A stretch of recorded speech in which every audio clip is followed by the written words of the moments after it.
Coming to you from Milwaukee, Wisconsin by way of Stone Mountain, Georgia. Birthed by the great state of South Carolina is the Bryant Land Country Podcast. Your place for any and everything in hunting, fishing, sports, and outdoor related, with heavy doses of randomness, guests, and an all-around good time. Here's your host, proud Gamecock, South Carolina forever, AB3. All right, everybody, welcome to another episode, heart-pounding episode of the Bryant Land Country Podcast. Don't know why I said heart-pounding, but you guys get the picture. A great episode of the Bryant Land Country Podcast, the BLCP.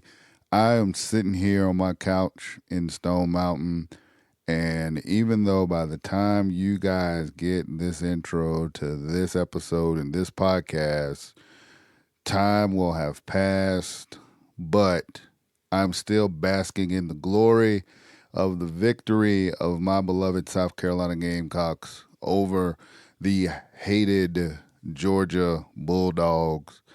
And, you know, the team, obviously, they moved on. They're playing the rest of their games for the year. And, of course, I'm going to always cheer them on and hope that they do well. But that victory on a fateful Saturday, October 12th, Will Muschamp took a group of players from Columbia, South Carolina, and went all the way up Highway 316 to Athens, Georgia, and proceeded to lay the smackdown on those nasty puppies up in Athens. And I got to tell you, anybody that knows me knows, when I live here in Georgia, obviously being a Carolina graduate, alumni, diehard Carolina football fan, obviously the Clemson game is the game that's very important. That's the big rivalry game. But living here in Georgia and listening to the entitlement of these Georgia fans and Herschel Walker and Vince Dooley, DJ Shockey, Quincy Carter, listen to go on and on and on about the glory years, the past of Georgia football, and listen to how great, University of Georgia football program is supposed to be the best thing since sliced bread. And every year they lay an egg. They lose a game that they're not supposed to. They don't show up in the championship, just things of that nature. But those fans, they come right back and they're just nonstop. They're like mosquitoes. So anytime we get a chance to take a dig at the University of Georgia, like I said, the team's moved on, but myself as a diehard fan and the rest of us fans of the program, fans of the football team, we can bask in this victory for another 360 some odd days. So that's what we're going to do. And I don't want to hear, all the Georgia excuses about the quarterback and Jake from State From and Jake From the quarterback and all that. I don't want to hear about, they shouldn't have lost and field goals and coaching and all that other stuff. Just accept the fact that you got beat and move on. We're going to bask in it. We get to talk trash. Like I said, especially living here in the state of Georgia, there are a couple of people that are on my list that I'm going to make sure every chance I get, I got something Carolina on, whether it's a hat or a shirt or whatever. I'm going to let them know. It's like, hey, put this in your mouth because you had to deal with the fact that Carolina came in here. This wasn't one of these Williams-Bryce deals. This wasn't one of these deals where we won at home. We came into your house and took it from you. So shout out to the South Carolina football team. Congratulations to them boys. Like I said, I know they've moved on. I know they got the rest of the season ahead of them. But as a fan and for the rest of us fans, we're going to savor this one for the next 360 some odd days. Bryant Land. Now, we got a great guest this week. Aaron Johnson, the chef, has joined me on the podcast this week. And I was thumbing through Instagram, looking at some pictures of food, culinary presentation, how they present the food and they put it on, on the plate and, have a nice dressing and garnish and stuff like that. And I was thumbing through some of his pictures, and mixed with those pictures were also hunting pictures. So I said, I wanted to find out a little bit more about this guy, found out, what his background was, his culinary skills. So we had a great conversation, talked a little bit about hunting, talked a little bit about, cooking, preserving food, just how to do different things with your food to make it taste better, especially your wild game and your wild game recipes. So I really enjoyed talking to Aaron. We had a great time. Like I said, we went about 50, 55 minutes or so. But either way, great conversation. I'm glad to bring it to you guys. So we're going to roll sound, and I'm going to fall back, and you guys are going to listen to the chef, Aaron Johnson, on the BLCP, Bryant Land Country Podcast. Bryant Land. All right, finally, after getting through some technical difficulties, a few trials and tribulations, if you will, I have the chef on the line finally. Aaron Johnson, how are you, bub? Oh, I'm doing good, man.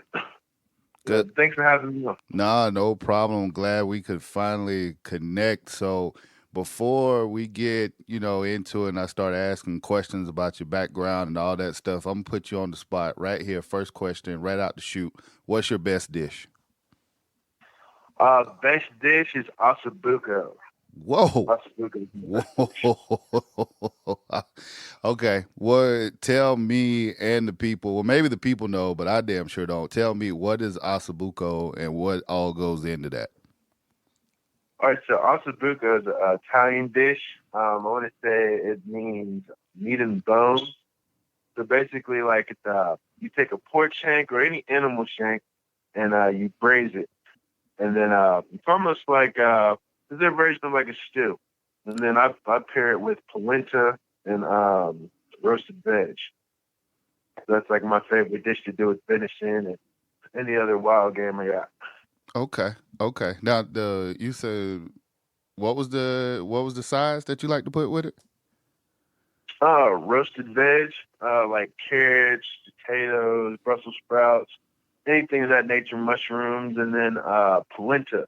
Polenta. Which is basically, polenta is like a fine grit. Okay. That Or was cornmeal. Some people sub it with cornmeal. okay. That was what I wasn't quite sure about the polenta, and I was going to say something else, and I knew in my head that was wrong. So that's why I was like, let me get you to repeat that again because I was getting ready to mess that up royally. Okay. So no, all right. So that's great. And then with that dish, is that something that you're preparing at home a lot, or is that like a contest professional dish? Like what is it? Both. Okay. Both. I was a chef up at Hollywood Casino in Columbus, and Columbus, we had Ohio. Columbus, Ohio. Yeah, not Columbus, Georgia.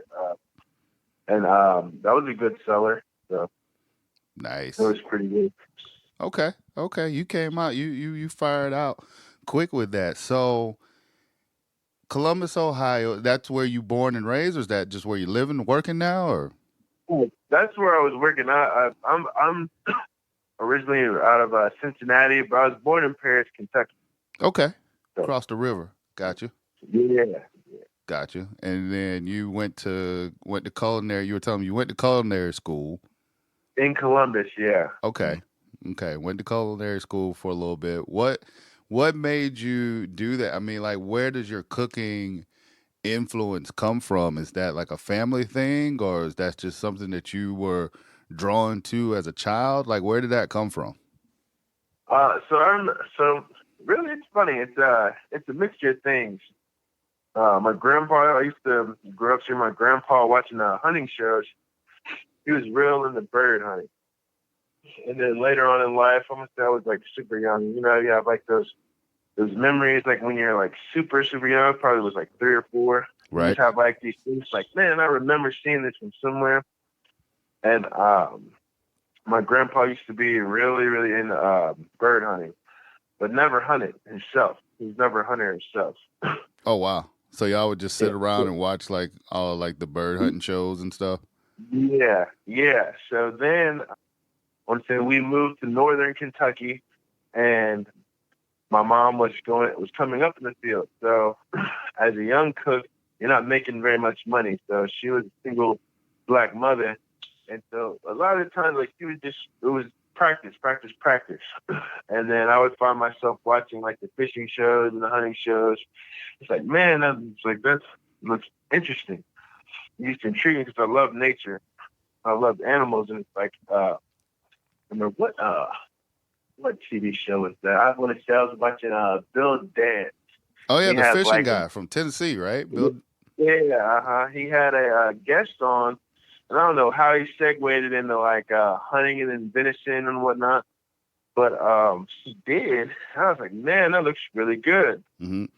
So I asked my mom, it's like, what's deer meat? How much does deer meat? She told me that deer meat was super expensive. They had it in a restaurant, and that we probably wouldn't be getting any anytime soon.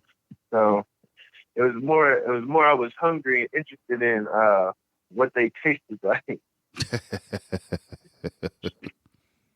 But later on, she became executive chef for that same place that she was working at as a cook, and it just opened up the doors per se. But and it made me want to pursue that because I'd only ever done football, security, and cooking. So, what was the first thing you said? Security, and what was the first thing?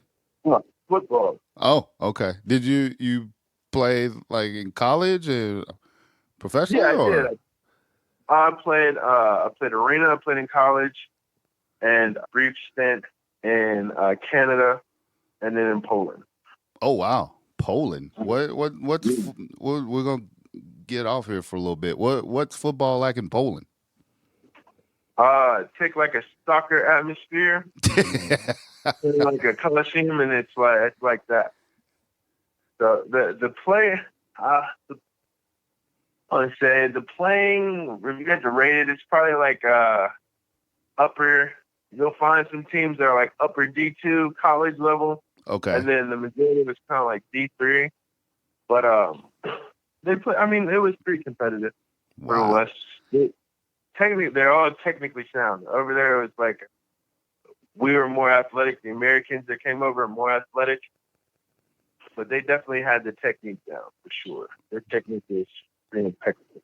Now, were you guys bigger than the homegrown Polish guys? Because usually, like weightlifting and Olympic events like that, they're usually pretty solid. Yeah, they're definitely pretty solid. You ran into some big boys, but they weren't the most athletic. Gotcha. Now, what position did you play? I was a nose guard. Okay. Oh, you was on the line. Okay. Now, how did that come about? Because like I said again, I've worked in sports media majority of my professional life. I've never heard of like Poland being a place where guys go. Obviously, I'm familiar with Canada, arena league stuff like that. But so how did the whole Poland thing come about? Like, how did you find out about that? Like, how did you end up over there? So I was in Edmonton, and I had an ankle injury, and Edmonton in the CFL, right? The Eskimos. Yeah. Okay. Mm-hmm, yeah. Okay. And I basically was going to get cut, and a buddy of mine had came, and he was like, "They have other leagues and other opportunities for you. He's like, you should post your film on what is the site? Basically, it was a website for players wanting to go to Europe." And extend their careers or develop their talent and whatnot and still get paid for it and then do some traveling with it. I want to say it's My Euro Player. Okay. Yeah, Euro Player. Okay. I want to say Europlayer.com is what it was, I do believe. Okay. And over there. I'm sorry. Go ahead. It's all over the world. I'm sorry. It's all over the world.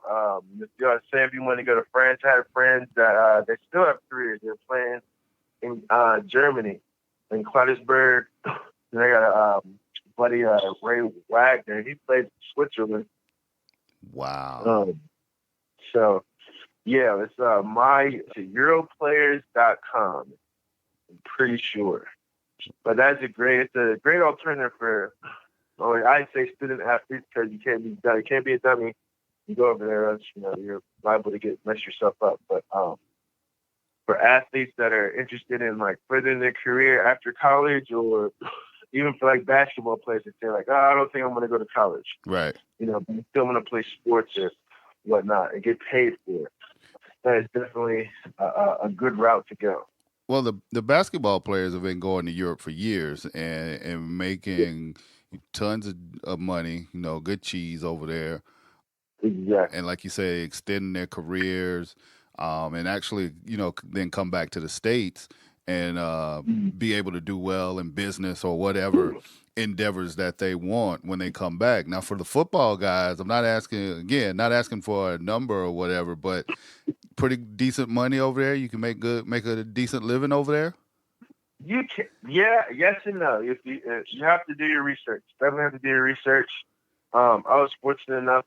Poland had a vast number of sponsors, and they embraced it really well. So I made pretty decent money to do that. But a lot of the times, you'll get suckered into something, and it'll be like $3,000 a week. But they pay for all your expenses while you're there, so you have money to bring back home. Gotcha. So then, with injuries and health and all that stuff, like what's the amenities and like, the health, like technology and stuff? Are they treating you guys, did they treat you guys pretty good? Like, as far as, like you said, they took care of your expenses, but as far as like, facilities and, like recovery, stuff like that, all that pretty good over there? I was fortunate enough. Yeah, the recovery was really good. The facilities were really awesome. Yeah, the facilities, it reminds you of college. So yeah, they weren't bad. They weren't bad at all. Okay, because that's what I was just getting ready to ask. The facilities, would you say like 1AA type facilities or D2 type facilities, or did some teams have like the top level, like the South Carolinas or Alabamas or some, where like that type facilities? It would be it's nothing. It wasn't anything like Alabama's facilities. I've been there. I've seen some of their facilities. It was definitely solid. You couldn't just walk in there off the street, I should say. I got you. So they had some prestige to it. But like I said, the world sport is soccer. So over there, a lot of the stuff is like they were more geared towards like recovery was really good, and preventative health is what they were really good at. Gotcha. That's interesting. I mean, that's kind of why I keep drilling you on it, because that's fascinating. I was completely ignorant to the fact of how, football players were leaving, because, all we hear about is, like I said, Canada, maybe the arena, some semi-pro options or whatever, but especially with how, things are looking with football in America with the injuries and concussions and stuff like that. Yeah, you wouldn't think that, okay, you can go overseas, extend your career. China has an arena league. Oh, wow. And it pays really good. Yeah. Did you go over there too, or? No, I didn't. No. Okay. I had my babies, and it just wasn't on the table anymore. Oh, totally understand that. How old are your kids? So I have a 4-month-old, Congratulations, 3-year-old, and an 8-year-old. Nice. 3. All young, all in the range. Enjoy them in that range. The 4-month-old, especially, once they get to the point where they can kind of talk and tell you what's going on. Because before you know it, they'll be teenagers. I got a teenage son and fixing to have a teenage daughter. So enjoy them at that age. Now, real quick, to kind of tie up the whole football and thing and whatnot, where did you go to college? Where did you play your college ball at? Oh, Ohio Northern. Okay. And that's D2? Yeah. Okay. D2, yeah. Okay. Nice.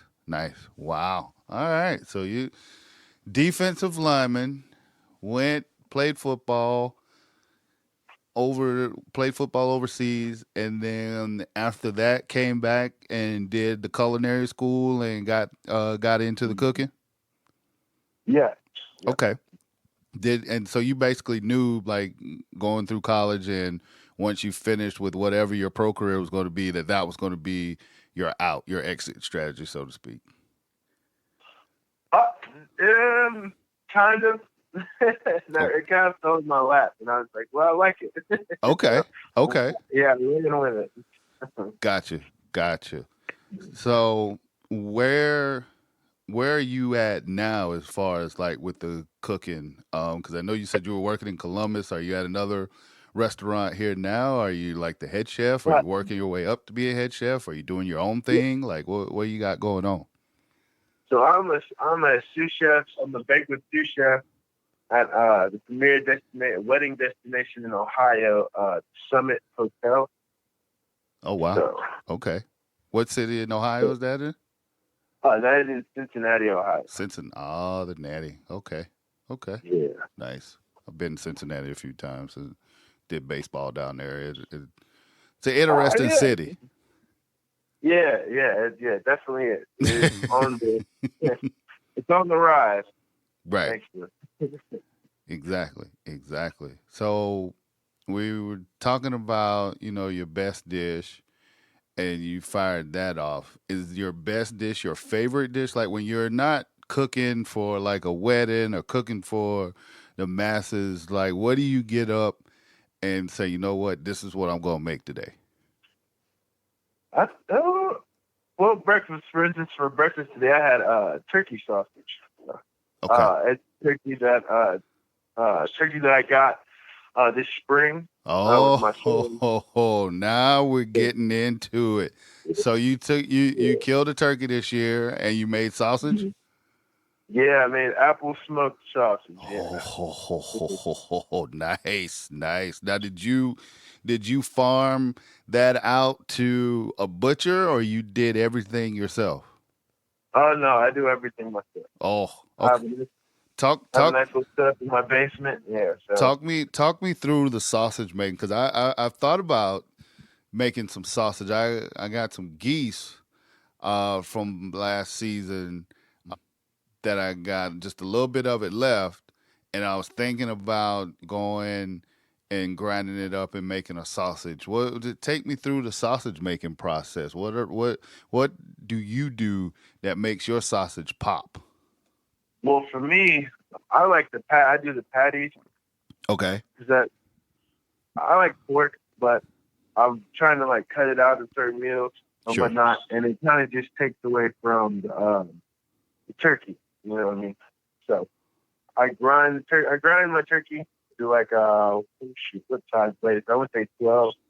But just coarse, I do add a little fat, and then I'll saute off apples and like some Granny Smith apples Mm-hmm. and sweet red onion, and then I'll make up a basic sage seasoning, and then I'll have some smoked salt, and then pretty much I'll add a liquid, about 5 pounds. I'll add maybe 3 cups of water to about 2.5 cups of seasoning to the sausage, and then I'll add with the apple, and then the sauteed apple and onion, and then I'll throw it through the grinder again, and then I'll make out little patties, about 2-ounce, 3-ounce patties, Mm-hmm. and then I'll put them on wax paper, and I'll store them like that. Wow. And then that's about it. And the fat, obviously, is what's keeping it together. Mm-hmm. What kind of fat? Any particular kind of fat? Like, are you trimming the fat, like, off your turkey, if your turkey had fat on it, or beef fat or pork fat? This batch I did pork fat or beef fat, and it came out pretty good. A lot of people kind of, like, raise their eyebrows when I say it, but it really, really helps with the flavor. And then, like, with pork, when you go to sear pork or like a other white meat type deal, Yep. it doesn't it's like a light brown. When you add that beef to it, gives it more of a darker sausage brown. Right. Especially like with that sage mix, because I grind all my seasonings super fine. So. Now, did I hear you right? Did you say smoke salt? Yep. Smoked salt. Yep. Now, is that something you can just get like in the store or? Yeah, you can get that from a grocery store. Most butcher shops carry a line or have. They may not advertise it or display it up front, but if you go to your butcher and say, "Hey, you guys have a smoked salt or a curing salt or something like that," they'll have a lot of information for you, and they'll be able to give. So I have that relationship with the butcher, and I get it through purchasing the job. So. Wow, look at you! You are really smartening me up today because like I said, these smoked salt had no idea about. The football in Europe, professionally had no idea about. Man, you smartened us up today. Well, you're doing great. Appreciate it. Now your seasonings. What kind of seasonings are you putting in your sausage? Now, is that a custom blend? Is it stuff that you're growing yourself, or what's your seasonings look like? So I wish I could grow it myself, but I have squirrels and rabbits that are like the size of little chihuahuas, and the rabbits are even bigger. Right. So right. I had plotted out a piece of my backyard, and was growing stuff just fine, and started to have my peppers started to ripen, whatever. And I went out one day, and they were gone. Everything. It was just bad. And I discovered I have neighbors that have pet rabbits that they let loose occasionally. I was getting ready to add, that was going to be my question. It's like, are you in like a subdivision or a rural area? Like, can you just sit out in your backyard and take your 22 and pop those squirrels, kind of do a little population control? But obviously, if you got neighbors with pet rabbits, you can't really take those out. But you can go to your neighbor and just say, hey, can you control your rabbit? I want to. I definitely think it's worth the conversation. Yeah. Jesus. It's bad enough you got the squirrels. I got squirrels pretty bad in my backyard here, but I'm in town limits, so I just can't sit out and pluck them out of the tree. Yeah. I'm within the city limits. Yeah. So that kind of it kind of makes the whole plucking thing a little difficult. But yeah, I would definitely have the conversation about the rabbit. So all right, so you can't do your own, but what? Yeah. So what are you using? Like again, is it like a custom blend or? Yeah, so I'll have a bunch of the basic herbs and spices. You can get them virtually from anywhere. Right. And I've done this particular way I did it. It was a mixture of store-bought stuff. Some of the herbs, like the sage, was fresh. I put it in my dehydrator, and then I grind it up from there. It's a lot fresher that way. Because those herbs, like herbs and stuff that are already ground that you can get from the grocery store, they can sit up there for years. How fresh is your herbs? If you buy a leaf, and then you dehydrate it, or you can do that in the oven as well. But I prefer the dehydrator. Mm-hmm. When you grind it up yourself, you'll be very, very surprised how flavorful herbs are. So either grow them or buy them fresh from like a farmer's market or whatever, dehydrate them and grind them up yourself? Yeah, you'll see an extraordinary difference. Huh. Okay. Make a note of that. Dang, you dropping knowledge bombs today, Jack. Thank you. No, I'm serious. Like I'm going to walk away from this a lot smarter than I was in the beginning, especially when it comes to cooking and getting this wild game together. Now the turkey, what do you take the whole turkey and pluck it, get the feathers off, and then go from there, or are you just breasting it out and then grounding up the breast meat? Like, how are you doing that? So I got 2 last year because here in Ohio you can harvest 2. Right. So the one I left whole, saving it for Thanksgiving. We do have a late season here, but in case that doesn't go through, we have one from spring. Gotcha. But the other one, I'll breast out and leg out, and the sausage comes from the leg and the thigh. Okay. You just That's your dark meat. Yeah. Your breast meat, it'll dry out. It's a lot better to use the leg and thigh meat. Okay. Gotcha. Good to know. Now, what are you doing with those turkey breasts? Are you making strips or like little nugget strips, or what? How are you cooking that turkey breast? Anyway, so I'll do turkey chops, which is basically like the breast with that cartilage end of it. Yep. You're just cutting straight down into like little steaks. It almost looks like a pork steak, but it's similar to it. But the other part of it I'm using for schnitzel. Schnitzel is basically pounded out. I use seasoned egg wash and flour and then in the breadcrumb, then fried in cast iron, shallow oil. Okay. And it comes out amazing. It's super good. Now, the egg wash, is that just basically what, egg yolk or what? So it's the whole egg and a little water, but paprika, salt, pepper, all your seasonings, whatever type of flavor that you're going for that you want. Yep. I typically treat it like chicken. Okay. So I'm going to add a little rosemary, a little thyme, and a little sage, and that's about it. Basically, your basic poultry seasoning, roundabout herbs. Gotcha. Man, and then just putting that in a little pan with olive oil or deep frying or? Well, not deep fried, shallow oil, about an inch of oil. Okay. So pan fried, yeah. So pan fried. That's like my go-to dish for people that have never had like a wild turkey or game, for instance. I do that with venison, and it comes out really good. For those, like I said, for those that have never had wild game or had it before and it wasn't prepared properly. Sure. Yep. Yeah. Man, so that's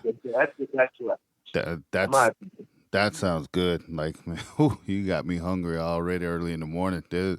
That's some good stuff there, bro. So, in your opinion, cooking different dishes and making different recipes, what's the biggest difference in preparing wild game as opposed to your standard chicken or pork or, your store-bought turkey, beef, whatever? Like what's the big differences or, things that you look out for when going between the two? Well, typically I like to use wild game before I go to anything grocery store related. Sure. Yep. And if I do have to go that route, I'm going to see if there's a farm that offers what I'm looking for first. Right. And just ask like your basic questions. Are they fed on antibiotics? Are they grass fed or are they grass finished? That's important. That's the key questions you want to ask. Mm-hmm. Because the loophole nowadays is, it's grass fed, but it's grain finished. And if you look at the grocery store in the package, you'll see where they have to say whether it was grass fed and grass finished or not. So a lot of guys, they'll start it off grain, and then you'll see on the package it'll say grain finished with grain. So now, when you say obviously grass fed, basically it means they've grown up grazing and whatnot. Yeah, alfalfa, different things of that nature. Hay, right? whatever. All the natural browse. But grain, when you say grain finished, that basically like they in the later stages before they're slaughtered, they were on a grain feed or what?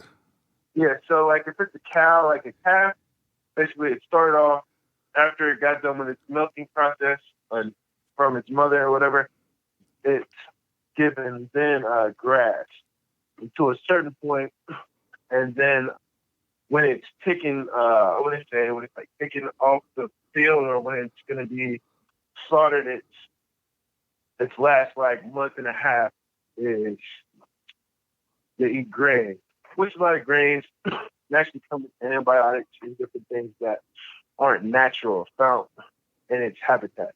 Gotcha. So, like it's just like if you're hunting for animals, the difference between hunting for deer in Ohio and hunting deer, say, out west, where there's a lot of sage and lavender and things like that. Like deer here are gonna have accents of like hickory and nutty flavor, or if you get it from like a soybean area, or if it's been eating a lot of soybeans, it's gonna be fatty. It's not gonna have that same rich flavor. Gotcha. That's to where, like, say if you shoot a deer that's been eating a lot of sage or exercising a lot and like lavender and things of that nature, it's gonna taste like sage. So when you add sage to it, it's gonna like naturally complement it, and it'll bring and pull those certain flavors out. But as far as like your preparation, like you don't do anything. Do you do anything extra for your wild game as far as like soaking it, or like putting it in like I have a cooler that's built. It's not janky, but it wouldn't pass. It wouldn't pass the board if it had to get inspected. It wouldn't. But but just so we're clear, it's your own personal cooler. Yeah, it's my own personal cooler, and it keeps the job. It gets the job done. It stays below 42 degrees. All the time, and above 32, so that's all I need. Gotcha. Okay, just want to be clear. I don't want you to get in trouble with any Fed law types or whatever. This is his own personal setup here. Own personal setup. Yeah. So with this setup, what is the purpose of this setup? And you were saying like the differences, like you do for your wild game as opposed to. I dry age mine, and I hang it. So I cut the throat, and I let it hang for 7 days before I even mess it. Or if I do skin it, I still let it hang. Where I cut that, like the throat area where the head's cut off, I open that up, and then I still let it hang for 7 days before I start the butchering process any further. Wow. That way, when you let it hang like that, you're starting the decaying process. That's all dry age means, is that you're starting the decaying process. So as soon as you shoot a deer or any animal, rigor mortis sets in for 24 hours. It's 24 or 48, one of the two. Mm-hmm. And that makes the animal super stiff. But when you hang it upside down like that, you're letting all those enzymes come down the flesh, and it breaks it down. And that's what you want. That's what makes it tender. That's what gives you the flavor. It brings out more of the natural flavor of it. And it just starts tasting like beef. You cut out all that gamey stuff. Gotcha. A lot of times when people say venison is gamey, it's because it was handled wrong. There's a lot. It's sat in its blood, its own blood, and it soaked up that like that penny, that copper penny flavor or whatnot. And when you cook that, it doesn't taste like copper pennies. It just makes it strong. It just gives it an off flavor that you wouldn't be accustomed to. Gotcha. But hanging it for like I said, for 7 days, and then or I'll hang it for, once I quarter it, I'll hang it again for say 24 days.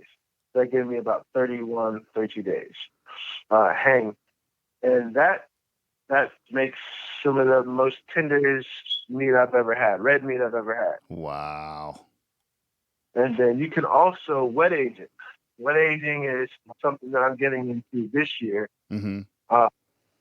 And basically, you'll take your said piece of meat, you'll set it in a rack, in your refrigerator for a day. It'll develop a skin, like a protective seal over it naturally because the air hits it. Mm-hmm. And you'll vacuum seal it. And then after a week goes by, you'll change the vacuum seal. Then you'll put it in you'll take it out of its juices. Because you'll see the blood will start to come out of it.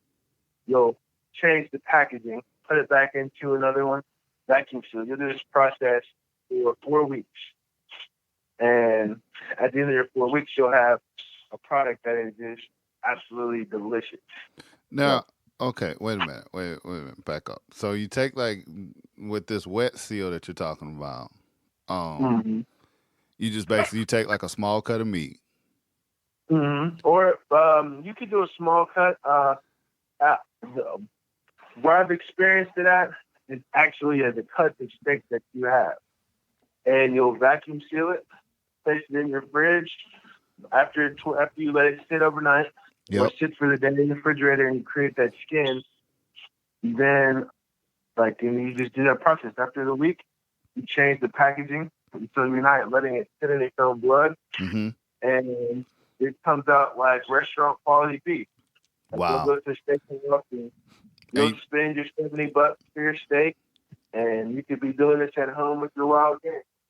And you just do that, and you just do it in your refrigerator. Don't freeze it or anything like that. But no, after you get done, after you reach the desired time, then you'll vacuum seal the final time. Or I personally, after that 4th week, I throw it right into my freezer. Okay. For storage. Gotcha. Do you re-vacuum seal it and then put it into the freezer? No, not that last week. I don't. Last week I don't. Okay, gotcha.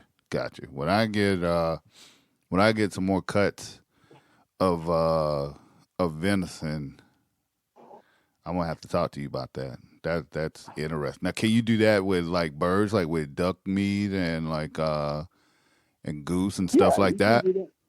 Yeah, you can do that with any meat. Oh man. And it's called the wet aging. Aging. So dry aging is you do it per se in like your freezer or in like a cooler with your moisture at 30%.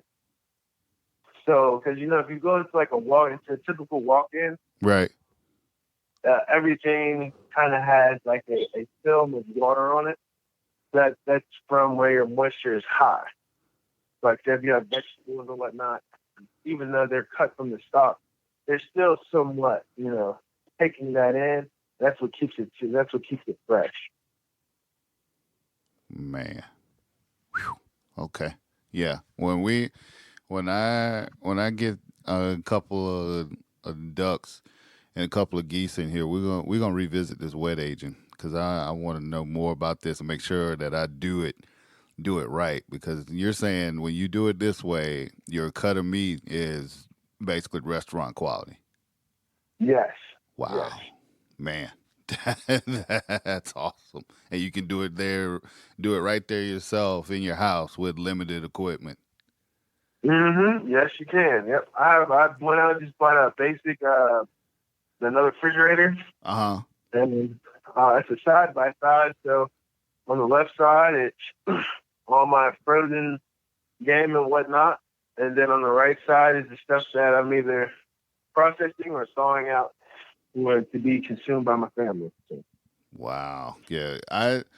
Earlier this year, I finally went ahead and bought a sealer, a vacuum sealer. And man, that thing, that's amazing. It is.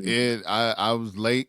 As I often say about a lot of things, I was late to the party because, like deer and hogs, I take to the butcher. I got a guy that does my deer and hogs because I just don't have the space, to do, a deer or a hog right now. But birds, ducks, geese, turkeys, fish, I'll do myself. Breast them out and, whatever and bag them up. And, the first year or so I was just using, freezer bags and, trying to make sure you get all the air out of them and zip them up or whatever. And I mean, they'll last for, a few months or whatever. But man, the vacuum sealer, you oh can my put God. years. Yeah. 3 years. Yeah. Easily. I went on a fishing trip and we came back with a ton of like trout and salmon and stuff.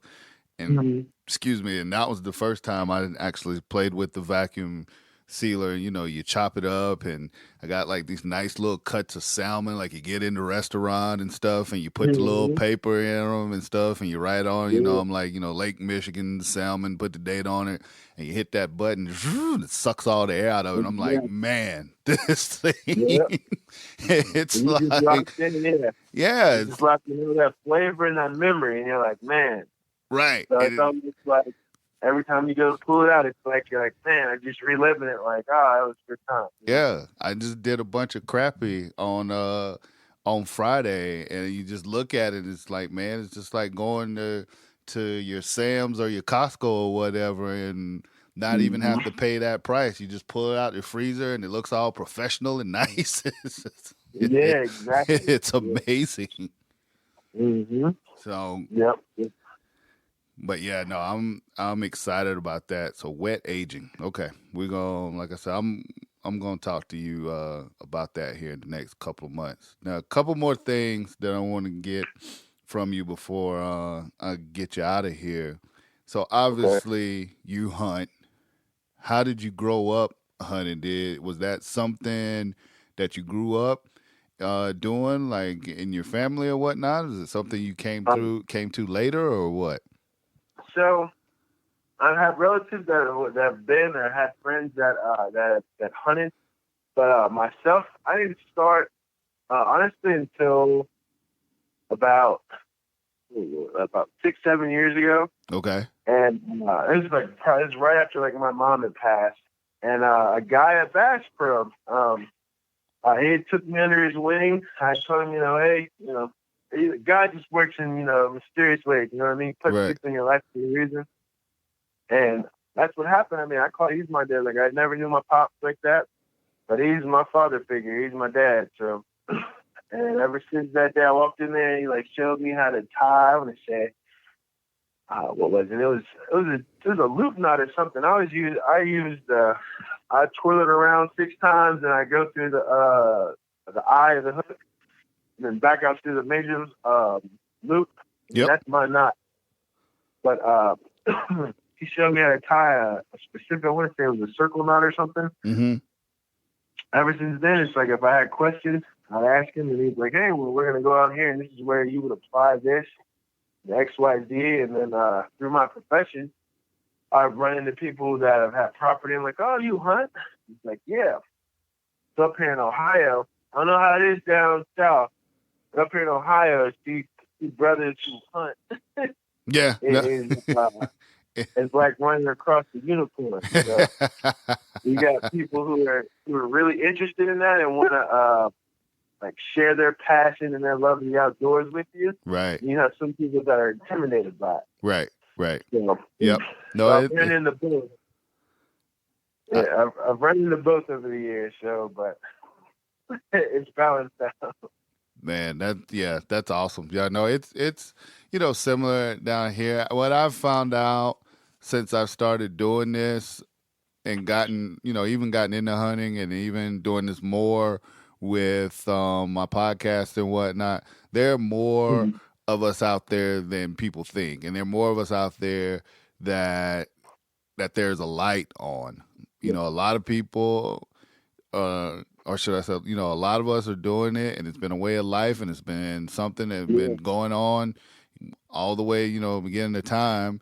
And then there's some of us that are just sportsmen and enjoy being outdoors, and is not necessarily doing it to survive or make a living or whatever, just doing it because they enjoy it. But it's definitely more out there than what you often sometimes see, and that's kind of like my whole purpose of doing this whole brand and everything. It's just to kind of shine that spotlight on folks that and tell stories that may otherwise not get told. But anyway, that's enough about me and whatnot. So you got a gentleman, took you under your wing, and kind of brought you up, showed you how to hunt and all that stuff.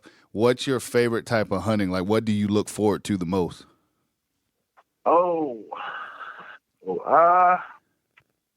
I just did dove hunting this year. Dove hunting is very, very exciting. I love dove hunting. And that's on my list. I have not done that yet. That is on my list to do. It is fun. It is a good time because it helps you get through like those months when you're like, man, like there's nothing like I want to go hunting. Right, that lull. We don't have hogs. We don't have hogs in Ohio. So that's stuff you only hit. Listen, that's a blessing and a curse, okay? Because hogs are cool to hunt if you just, having a good time and hunting them. But places that have like hogs for real will tell you those jokers are a nuisance. Okay, they tear up everything. You can't plant anything. When I bought my property down here, because Georgia is a pretty rich hog state, and when I bought my property down here, I was kind of like, I wish I had hogs, but man, let me tell you, the way I've been trying to food plot and get deer and draw deer in and keep deer and stuff, I'm glad I don't. I'll go hunt hogs somewhere else. Yeah, they're hard on the property. They are. They are hard is an understatement. So, dove hunting definitely bridges the gap in the summer or late summer. Turkey is it comes in before the dove season, and I look forward to turkey. I had tried to post a video. A buddy of mine, his son, I don't know if you knew this or not. There's a black-owned camo outfitter, and I don't know if I can drop names on here or not. But go ahead. No, it's two. I think I know who you're talking because there's two of them. But go ahead. Oh, there's two. I only know the one. It's called Noble Savage. Yep. And Noble Savage, and then Marquise has True Vision. So yeah. Oh yeah, I had no idea. Yep. I had no idea about that one. But I hunt with the owner of that. I hunt with his dad. Okay. And that's like another mentor, like big brother that I looked up to that gives me a bunch of information and helped me along the way. So nice. We actually went out yesterday. He's out this morning. I have to go to work, so. Duty. I didn't get to get out there today yet. Duty calls. I would be out there today myself, but I needed to get this done, and I got a couple other conference calls for work. So it's funny how work interferes with our passions and our fun, but Yes. It ruins the fun now. that it does. So turkey hunting is your favorite. Now, have you traveled to hunt any, like out of Ohio, to hunt any either turkey, deer, or whatever, or Indiana and Kentucky once? Okay. Was unsuccessful in Kentucky, but Indiana I took some does. Nice. But I would love to. I've traveled for fishing, but I'd like to travel a lot more for hunting. Okay. Gotcha. Where have you been? Where all have you been on your fishing trips? So Putnam Bay for walleye, which was nice. Where's that? It's in Ohio, so it's the only inland island. Oh wow! Okay. So you go way up north. You take a ferry to what they call Putnam Bay. Yep. Essentially, and then we just rented out some boats, and we went out and caught some walleye. It's actually pretty good. My next trip, I want to go to the Great Lakes, and fish. But I fished for perch out at Navy Pier in Chicago, which was pretty fun. Oh. We took a little charter out that way. That was surprisingly productive and fun.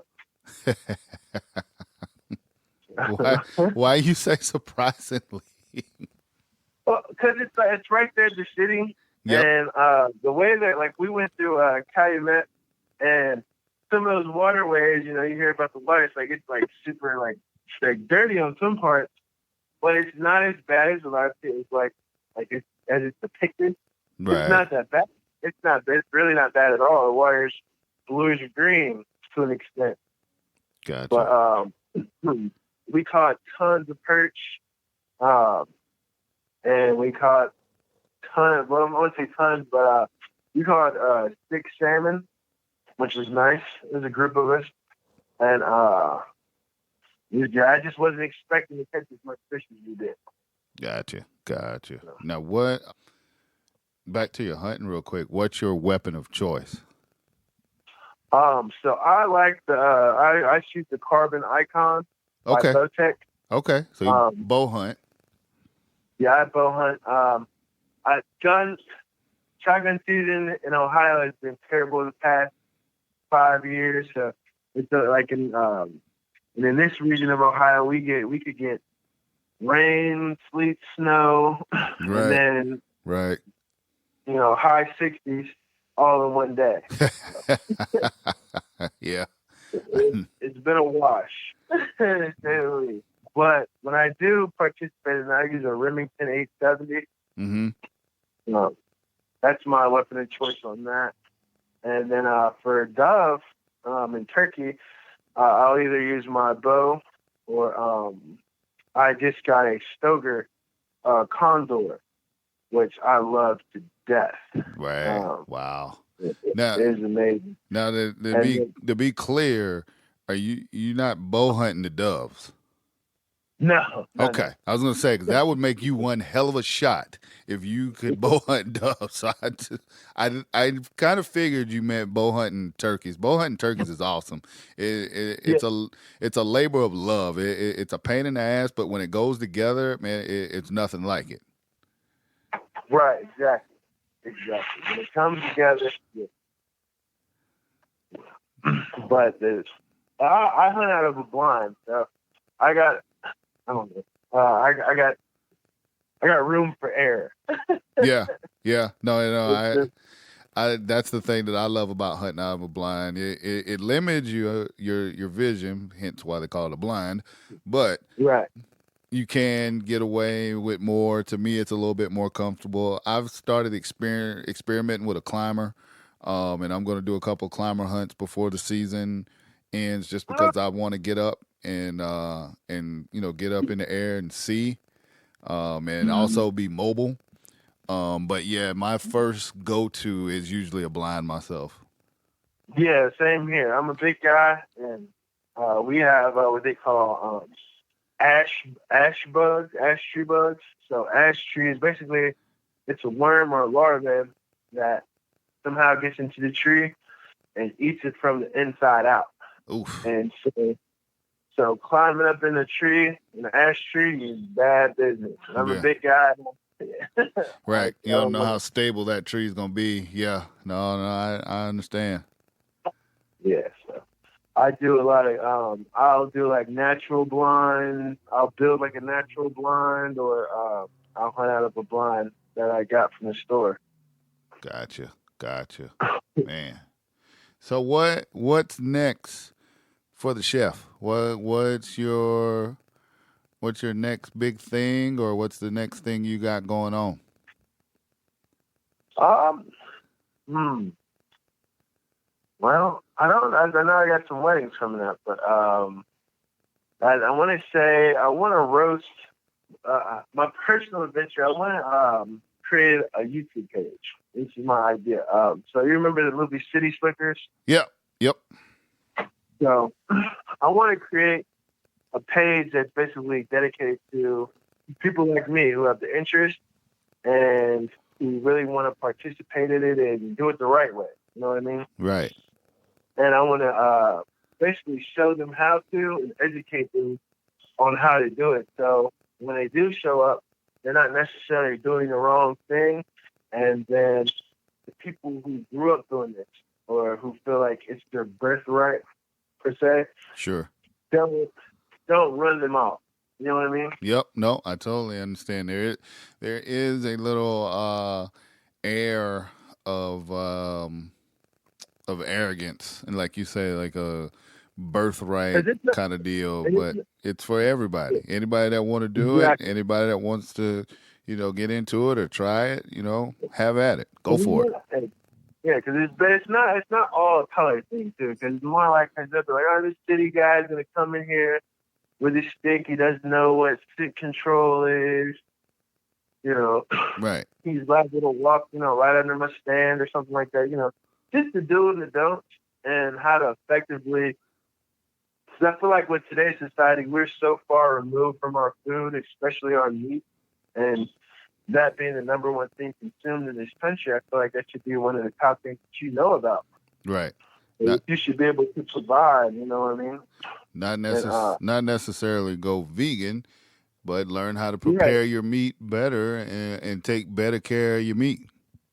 exactly. No, So, I'm all for it.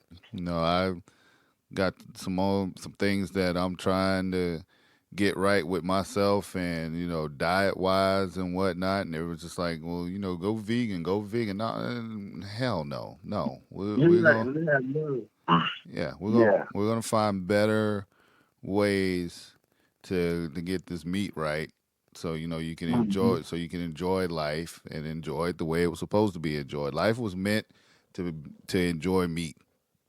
exactly. So, I couldn't agree with you anymore. Yeah. so It was but I tried to do the vegan thing for a week. It did not last. yeah, no, God love the people that do it. I'm sure there's some health advantages and stuff to it, but like I said, this life was meant to enjoy meat, not eat rabbit food all the time. So Exactly. It's hard for stuff because your body needs the protein. A lot of people be like, well, there's there's vegetable proteins and things of that nature, but it still doesn't do for your body what steak or what meat does. right. Your body needs that. So Exactly. well, Chef, I've enjoyed this. Thank you for taking the time. I'm glad that we were able to get together, man. Before we get out of here, let people know where they can find you. You got some great pictures of some great dishes on your Instagram. Where are you on your social pages, and let folks know where they can find it? Okay, well, I only have the Instagram. My Instagram is Aaron the Cook Johnson. You'll see me. Well, you can't see me on the phone, but but yeah, if you go to Aaron the Cook Johnson, you'll find my page, and like I said, you'll see a series of dishes, and I have pictures of my kids. I include them in the outdoors as well, and hopefully you'll be seeing a YouTube page from me pretty soon. And also, there should be a link on how to get your Noble Savage camo gear. Awesome. Yeah, because with the Noble Savage camo gear, it includes a whole lot. It's not as expensive as say like these other brands like Under Armour, Mossy Oak, and it comes with a complete outfit. So you got your pants, you got a long sleeve, let's say moist wicking, like heat gear type shirt, and a coat, a hat, and what is that? It's like a neck warmer per se, or a face shield. So it doubles up. But, it's really good. It's quality too. It's actually quality material. Awesome. Aaron, again, like I said, thanks for coming in and stopping by, man, and we'll talk again soon. Yeah, definitely. Thanks for having me, man. Yeah, bro. Bryant Land. All right, before I get ready to get up out of here, once again, I want to say thank you to the Chef Aaron Johnson for stopping by the BLCP this week. Hope you guys enjoyed the conversation and was as smartened up as I was, because I was completely smartened up to a lot of things from the chef this week. Just talking about how to do things with food, even learning about playing football over in Poland, over in Europe and stuff. I mean, just things that I had no idea about. So hopefully you will walk away from this episode of the BLCP a lot smarter, just like I did. Before you guys turn this one off and head on to the next one, I want to make sure that you guys are checking out BryantLandCountry.com.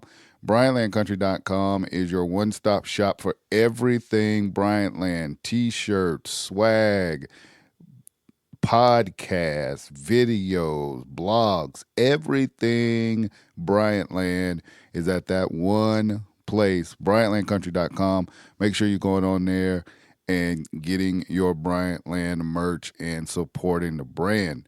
That's going to be it for me this week. We're going to come back next week with another amazing, great batch of outdoor audio. Good stuff from the Bryant Land brand. Make sure you guys come back and tune in for another episode of the Bryant Land Country Podcast. Thanks for listening to the Bryant Land Country Podcast, hosted by AB3. Please leave us a positive review and 5-star rating on iTunes. Be sure to check out our podcast section on our website, BryantLandCountry.com, for previous podcasts. Check us out on Instagram at Official Bryant Land and Twitter at 3BryantLand. This has been an AB3 Media production. Join us next time for another edition of the Bryant Land Country Podcast.